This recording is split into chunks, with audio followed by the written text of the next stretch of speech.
आरक्षणाबाबत सरकार नवीन जी-आर काढण्याच्या तयारीत असल्याचं समजतंय। जी-आर बाबत महाधिवक्त्यां मान्यता घेणार असल्याची माहिती मिळते। मान्यतेनंतर मनोज जरांगेंना मसुदा दाखवण्यात येणार आहे। मसुदा दाखवल्यानंतरच सरकार असेल तो अंतिम निर्णय घेणार असल्याची माहिती मिळते। एक अतिशय महत्त्वाची बातमी आहे। आरक्षणाबाबत सरकार नवीन जी-आर काढण्याच्या तयारीत आहे आणि जी-आर बाबत महाधिवक्त्यांची मान्यता घेणार आहे। त्यानंतर तो जो मसुदा आहे तो मनोज जरांगे पाटलांना दाखवणार आणि त्यावर नंतर अंतिम निर्णय घेण्यात येणार आहे। या संदर्भात आपण अधिक अपडेट जाणून घेऊयात वैदेहीकडून। वैदेही, आरक्षणाबाबत सरकार एक नवीन जी-आर काढण्याच्या तयारीत असल्याची माहिती मिळते, काय सांगाल?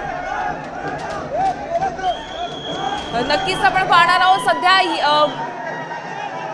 मुंबईमध्ये मोठ्या प्रमाणात आंदोलनकर्ते जमलेले आहेत। एक अतिशय महत्त्वाची आपण बातमी पाहतोय। सध्या आरक्षणाबाबत सरकार एक नवीन जी-आर काढण्याच्या तयारीत असल्याची माहिती मिळते आणि या जी-आर बाबत महाधिवक्त्यांची मान्यता घेण्यात येणार आहे।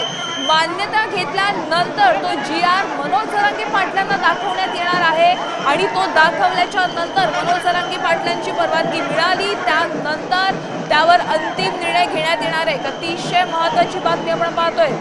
जी-आर बाबत महाधिवक्त्यांची आधी मान्यता घेणार, नंतर तो जी-आर मनोज जरांगे पाटलांना दाखवणार, त्यानंतर त्यावर अंतिम निर्णय घेण्यात येणार आहे। त्या आरक्षणाबाबत सरकार एक नवीन जी-आर काढण्याच्या तयारीत असल्याची माहिती मिळते। मात्र हे जी-आर कशा बाबतीत असणार आहे हे अद्याप समोर झालेलं नाहीये। हा जी-आर आधी महाधिवक्त्यांची परवानगी घेणार आहोत। आता isakal.com आहे देशातील नंबर 1 ची मराठी न्यूज वेबसाईट। प्रत्येक अपडेटसाठी isakal.com ला नक्की भेट द्या।